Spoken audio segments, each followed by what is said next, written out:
Hey guys, it's Whiskey, and welcome back to Path of Titans.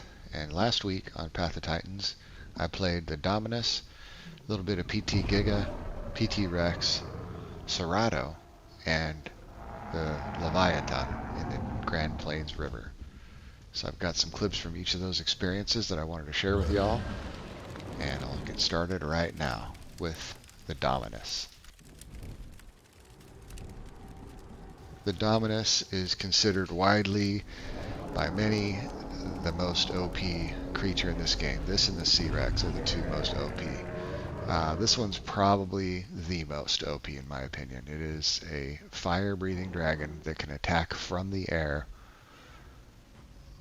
and it's a sub-Titan class. They can be grouped in two, and they do a lot of damage with their piercing bite. They have a charged up piercing bite, and they have an ambush sense that makes them do even more damage when the combat timer is off. So, as you can see here, the charged bite can be started on the ground, and then you can take off flying and then bite the creature while you're still flying in the air. Now, it's intended that this dragon has to only attack from the ground, and that is supposed to be what balances it out. However, you can breathe fire from the air, and you can do this. There's a workaround. It's kind of a hack where you can start that charged piercing bite up while you're on the ground and then fly in the air and actually land the hit while you're in the air. So that's what makes it extremely overpowered, because there's people like George and others that have mastered this technique, and they make it look easy. If you saw George's video, he makes this attack look extremely easy. Just takes off, flies in the air, goes down, baits the attack, and then bites the creature in the face or in the back, and then flies off untouched. But I'm telling you, if you've ever tried it, you know it is not easy at all. When I try it, like I just did on that Edmont, I crash into the prey, I crash into trees, I can't time my bite right. It's extremely difficult, at least I've found it to be. So it takes a lot of practice. So because of that, I think it's, that does balance it out, because not anybody's going to be able to just grab one of these and start biting people from the air. There's going to be a lot of deaths involved before you really can master that technique. And then the fire is a crazy ranged attack that does a lot of damage, and it can be used from the air. So that is considered overpowered by a lot of people, and I can understand why.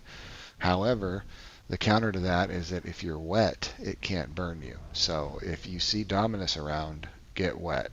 Stay near water, stay near rivers. I mean, in this game, we're usually playing by a body of water, whether it's Grand Plains River or Green Valley Lake.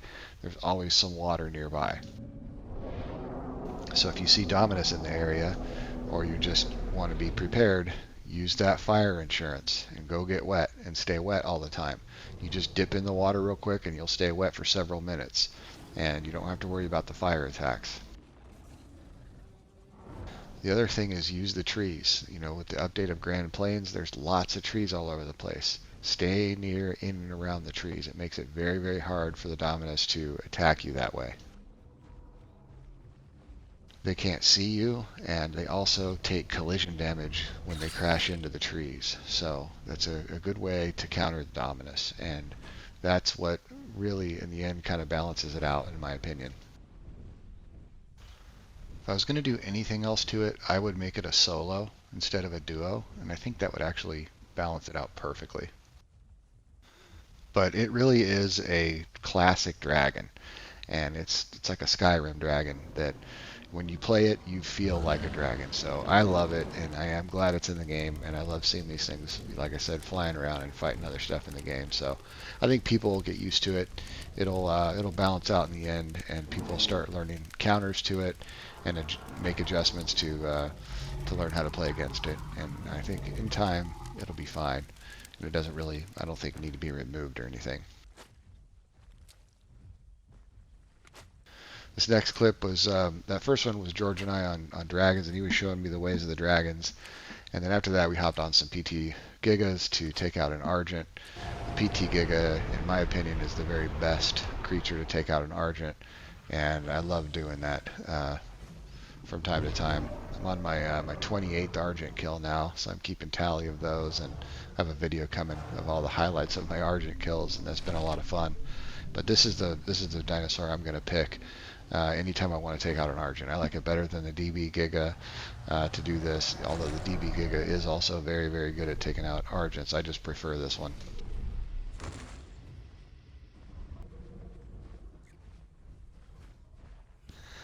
Probably right up there with the PT Rex as my favorite dinosaur in the game. Maybe my second favorite. I don't know. They're just both two different dinosaurs. They're both they're used for different things. You know, PT Rex is great for solo play, ambushing, and bone breaking and ambushing.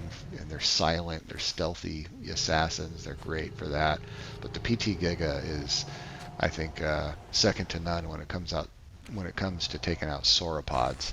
And so I love playing the PT Giga as well.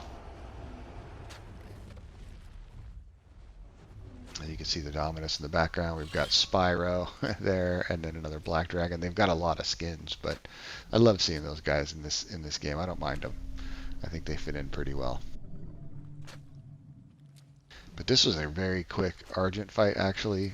We just, both are very experienced at using the charge piercing bite in combination with the sturdy sense that the PT Giga has that gives us we take a little bit less damage when that's active, and we know how to bait his attacks and get these piercing bites like that without getting hit. This is another thing that takes a lot of practice, but once you get it down, it's a lot of fun. As you might know, the Argent has been buffed recently. It's got, on the Apex Killer server, it's the strongest Argent in the game right now. I don't know of any other server that has an Argent this strong. But they've got 16,000 combat weight and I think 3,500 health. That's what they should be. I think the Argent should be the final boss of this game. It should be extremely hard to take it out. One mistake should be either death or very near death for its opponent. And it's getting close to that. I still think it needs some more attacks. I really think that it could use either Bone Break or Bleed on its tail. It should have a charged up tail attack like the Apado has, but being how big it is, I think that would definitely break something's bones. So I think its tail should have Bone Break, or at least Fracture. And then its stomps also have Fracture, but they don't have any AoE. I think the stomps need some AoE, especially the dual front stomp. I mean, especially since the Amargasaurus has a gigantic AoE and it's a tiny little thing compared to the Argent, then the Argent needs a big AoE on its front dual stomp and a small AoE on its individual stomps. And those stomps should do more damage, and they do actually do more damage now on Apex Killers, which is nice, but I think they should have a little bit of AoE mixed in with that. And that way you can fracture people more, because the Argent just needs something to finish off its opponents. When I come in like this and I get a hit on them, if I make a mistake and get hit, even by like a headbutt, it should hurt. The headbutt, I think, also should do knockback, knock away its opponent, even if it didn't do as much damage. Or it doesn't do a whole lot of damage right now, so I like the damage value, but I think it also should do knockback. I think if they did those things to the Argent and leave it at the high combat weight and health pool that it has right now, it would be a much better creature, and I think even more fun to fight against, because it'd be more dangerous. We got lucky this Argent didn't go into the water or use a rock, which really they should be doing. They need to use their environment in order to survive, because 2 DB Gigas or 2 PT Gigas that know what they're doing will eventually kill the Argent, and it's only a matter of time. Because even if we make a mistake and get hit, all we have to do is just walk away and heal up. And we heal way faster than the Argent does, so it's really just a mathematical equation at the end of the day. If you can get in, get hits, and get out, take a little bit of damage, then you just heal up and you'll out-heal the Argent. It's just, eventually it's inevitable. So they really need to use the water, or they need to use a rock or a bridge or a cliff or something to limit our movement, and that'll drastically increase their chances of survival.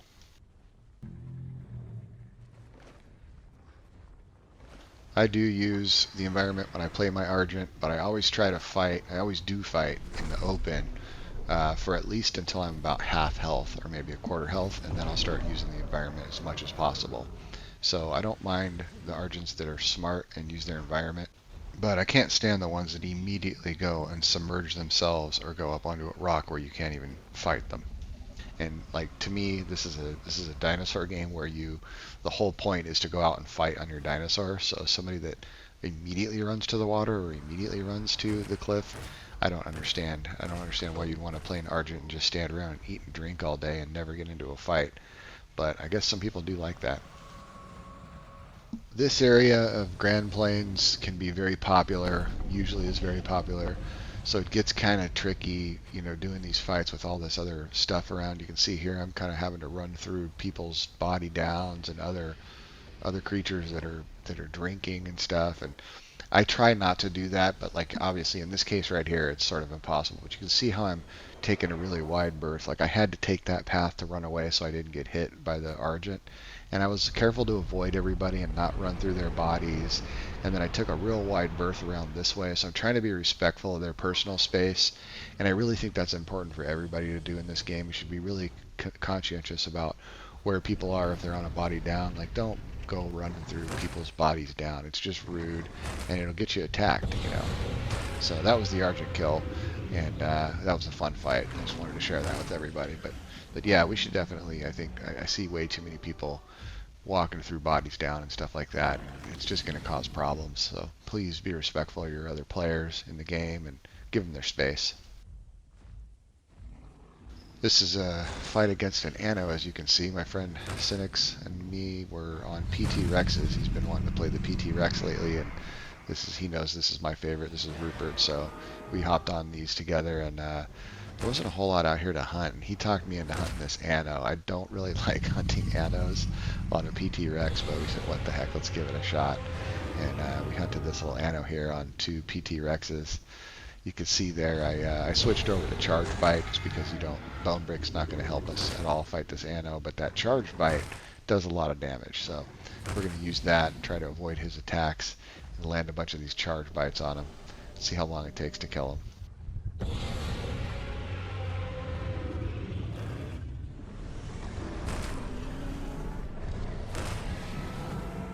I wasn't sure what to think at first doing this. I kind of thought we were probably going to have to give up because the Ano, when it hunkers, it just doesn't take very much damage.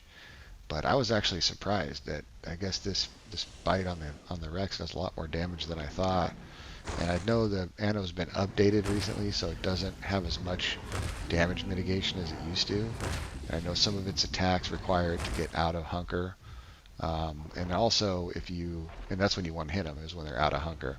Also, if you wait long enough, they're going to eventually have to go get water and food, and so you can start getting some hits on them when they're doing that, when they're out of hunker, and eventually they will die. Now watch this here. Watch this bait. He baits his attack right there, and then lands the hit. I mean, Sin is an expert at that. I've learned a lot playing with him and watching him play, and really appreciate that because that is a lot harder to do than what he makes it look like. So if you can get that down, you'll become a much better player. And that's one of the things that I really appreciate about the Apex Killer server is that I've really learned to be a much better player. There's a lot of good PvP players that come here, and so fighting against them really does help. It's not like the Realism servers that I was kind of getting used to and playing on mostly, where you've got a big group of people that just come here, go to those servers for the Realism only, and they really don't know how to fight, so it's easy to kill them.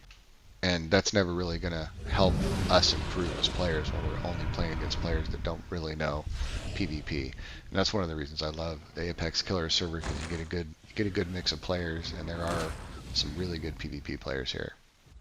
But on the flip side, the server doesn't have a password or anything, so anybody can join. So you just never know what you're going to encounter. When you see a dinosaur, it could be that expert PvP guy, but it also could be just some new kid that doesn't know how to play. So I think that really adds to the excitement and the fun element to this server. Back on Arizoa, one of the things I could do on the PT Rex is I could just rely on the call, the Tyrant's Roar call, or actually it was called Deep Rumble. The Deep Rumble call, I could rely on that when I was fighting other PT Rexes, because you just bait them to pop their deep rumble, and then after their deep rumble was over, it would be over in like 30 seconds. Then you could go in and use your deep rumble and then just face tank them because you had deep rumble and they didn't, and it was just super easy. And most people fell for that trick. And it was funny because there was a big group of Realism players on there that started like a whole campaign to get that in the rules, that it was it was against the rules to bait out deep rumble and bait out calls, and that rule was implemented eventually, which was just dumb, I thought. But I just thought it was funny that my my tactics and my videos actually got the community into an uproar and got them to band together and actually get a rule changed because of how effective my gameplay was. And a lot of people started picking it up and also using that tactic, and it was making it very frustrating for the players that didn't really want to think too much about fighting. And I just thought that was a shame because everybody's got access to their calls, and anybody has the same opportunity to use it. And so just because you outsmart somebody and use it first shouldn't mean that you're going to get punished for it. But unfortunately it did on that server. But anyway, there's no silly rules like that on Apex Killers. And the other thing is, people are smart. A lot of the players are smart here, so you can't even rely on it anyway. And that's a much better way to deal with it than to start putting all kinds of rules and restrictions on people, because that only makes people worse, and it makes it harder to play the game and much less enjoyable. And on this server, you don't get that at all. It's very, very reasonable, and you have a lot of freedom. You can actually hunt things without having to go through some kind of a checklist to make sure you're not breaking rules. And it's such a much more immersive experience and a much better experience to learn how to play the game and to enjoy the game than some of these crazy Realism servers are. Even on this server, there's just basic rules, and they're really obvious. Like, one of them is like no third partying, and it even says that in the message of the day. And even when there's just basic rules and very few amount of rules compared to the Realism servers, you still have people that are careless, and they just run headlong into the fight, and it's the first thing they see, they start attacking it without even taking 3 seconds to look around and see if it's already in a fight. And I see that happening all the time. And really, if we all just took a few seconds to observe the surroundings, kind of be aware of what's going on, make sure that there's not that the thing that you're looking at isn't already in a fight, then you can attack them. It doesn't really take all that long. It can just take a few seconds. So I've just asked that everybody do that. It's a basic thing that you can do to avoid rule breaks and also be respectful to your fellow players and help them enjoy the game just like you want to enjoy the game. We all make mistakes, but if we just take a couple of seconds as extra couple of seconds just to be sure before you attack something, I think it'll really help your experience and also your fellow players' experience in this community. We all enjoy this game together. We're in competition, but we should still be respectful of each other. And just remember that there's always a player behind that dinosaur, and they're just like you. They love this game just like you do. So just give them the common courtesy and respect that you would like to get yourself. And I think it would make it a much more enjoyable experience for everybody. So with that, guys, thanks for watching, and I hope to see you out there in Gondwa. Goodbye.